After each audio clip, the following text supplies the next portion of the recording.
सियावर रामचंद्र की जय. मंडळी, निवडणुका लागल्या आणि निकाल एखाद्या पक्षाच्या बाजूनी आला नाही तर एक शब्द आपल्याकडे मराठीत वापरला जायचा, त्रिशंकू विधानसभा अस्तित्वात आली, त्रिशंकू लोकसभा अस्तित्वात आली.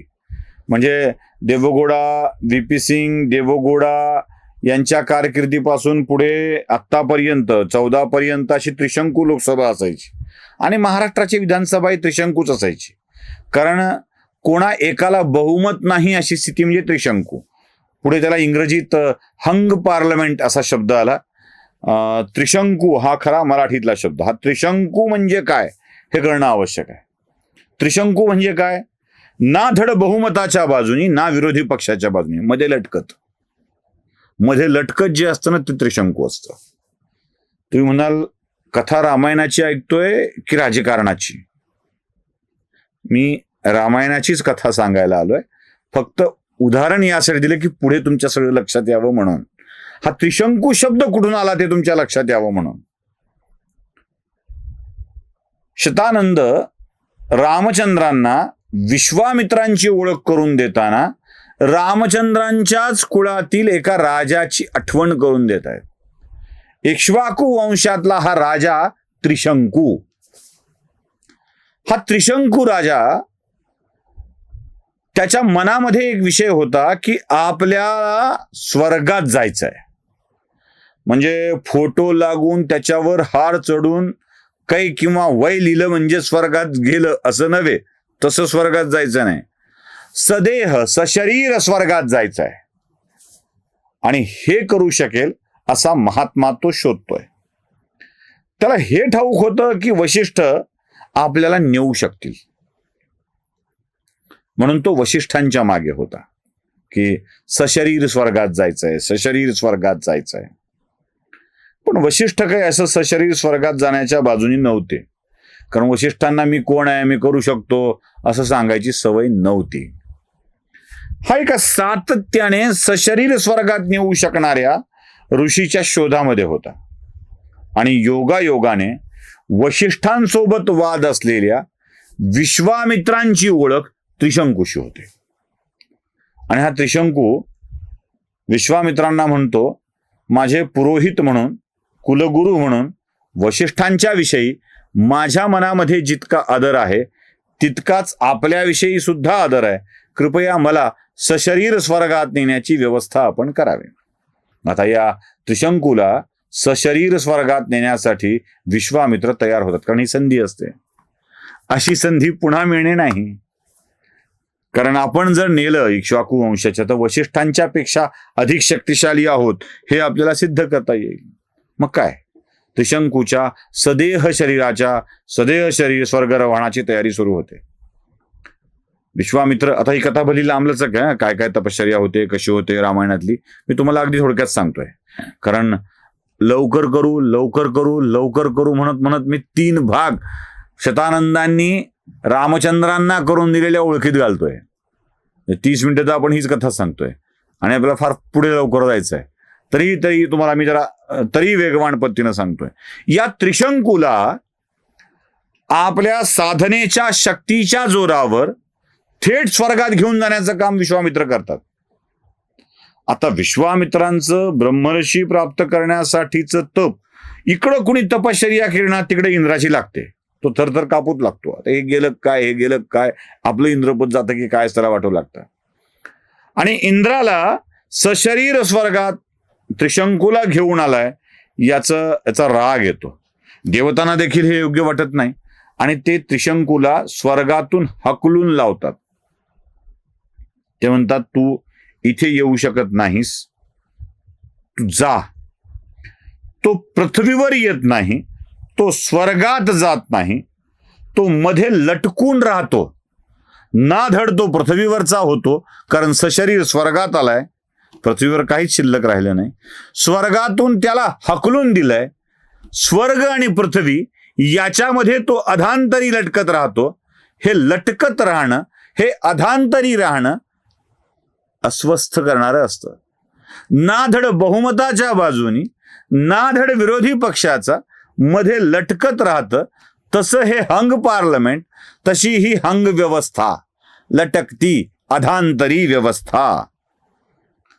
आता हा लटकत राहतोय, याच काळामध्ये पुन्हा त्याला पृथ्वीवर आणून विश्वामित्र त्याच्या सदेह स्वशरीर स्वर्गात जाण्याची तयारी करत असतात.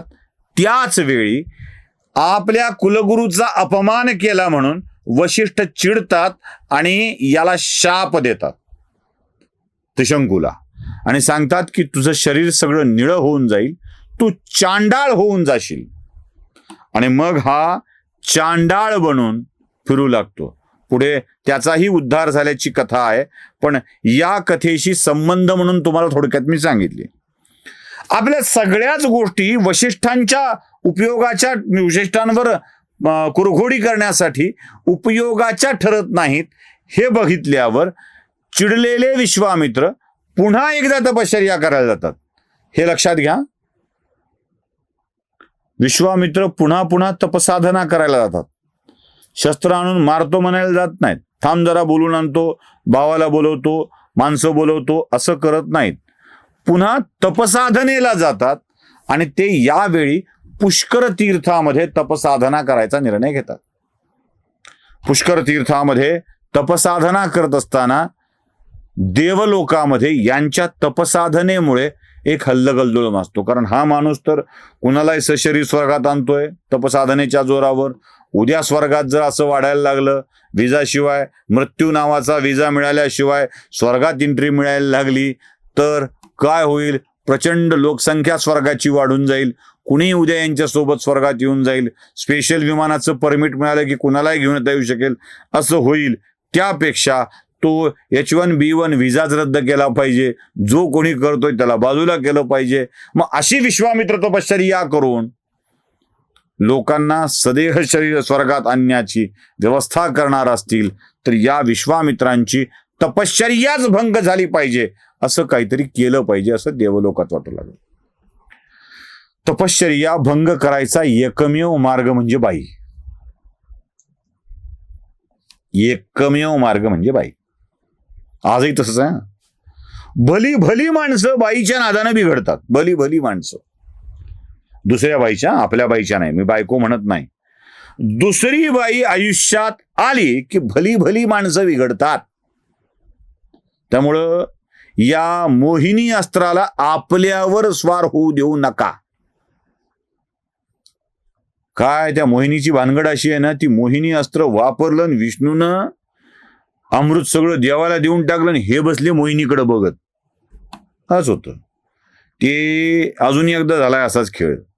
ते भस्मासूर महादेवालाच भस्म करायला निघाला, पुन्हा यांनी मोहिनीचं रूप घेतलं आणि त्या भस्मासुराला आपल्या डोक्यावर हात ठेवायला सांगितलं.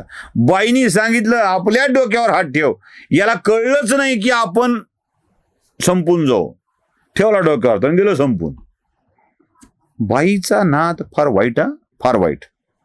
रामायणातून काय घ्यायचे तर हे घ्या, फार वाईट. पुष्कर तीर्थामध्ये साधना करत असताना पुष्कर तीर्थामध्ये इथे यांचा तपोभंग करायचा हे दैवतानी ठरवलेलं आहे आणि तिथे पाठवलंय मेनकेला. मेनका पुष्कर तीर्थामध्ये ऋषींच्या समोर आली आहे. अत्यंत सुंदर अप्सरा असती आणि ती मुनींच्या स्नानाची तयारी करण्यासाठी आली आहे. विश्वामित्रांना स्नान घातलंय आणि हे स्नान घालत असताना मेनकेचा होणारा स्पर्श विश्वामित्रांना पुलकित करून जातोय आणि या पुलकित झालेल्या स्पर्शाने अर्धोन्मिलित नेत्रांनी विश्वामित्र बघतायत तर समोर एक सुंदर स्त्री उभी आहे. ते म्हणतात, हे स्त्रिये, मी तुझ्या सेवेने प्रसन्न झालो आहे. तू माझ्या आश्रमात राहा, इथेच राहून तू माझी सेवा कर. आणि मग काय, मेनकेच्या सोबत कामक्रीडेमध्ये विश्वामित्र रममान होतात. या कामाची बाधा झाल्याबरोबर तपाचं बळ संपतं आणि विश्वामित्रांची तपश्चर्या भंग पावते. विश्वामित्रांना हे जेव्हा कळतं तेव्हा उशीर झालेला असतो. अनेक विश्वामित्रांच्या तपश्चर्या अशाच भंग झालेल्या आहेत. फिर शर्माने से क्या फायदा असं म्हणावं लागतं, पण हे होत राहतं. अजून काही घडणार आहे ते बघूया पुढच्या भागामध्ये. सियावर रामचंद्र की जय.